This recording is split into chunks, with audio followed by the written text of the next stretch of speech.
mga kalablab, ayan, bumili sa amin si ma'am ng Galaxy Z Flip 5. 512GB, slightly used lang to mga kalablab ko. Dito yan mismo sa store namin dito sa Green Hill Shopping Center.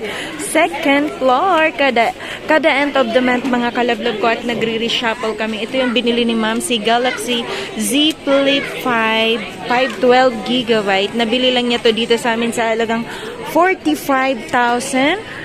1 week old lang to mga kalablab ko. Isinwap lang to ng customer namin sa iPhone 15 Pro Max, si Galaxy Z Flip 5, 512GB. Napakakinis. Saglit lang yan ginamit mga kalablab ko. So si mamang nakabili at siyang bumili nito ni Galaxy Z Flip 5 mga kalablab. Kung bago ka pa sa channel ko, huwag mo na akong kalimutan i-like, share, at subscribe. Pakihit mo na rin ang notification bell para lagi kang updated sa mga video na ina-upload ko. Mga kalablab ko, pwede kang tumawag o at mag-text sa 097582385526. Yan mga kalablab, maraming salamat sa panonood.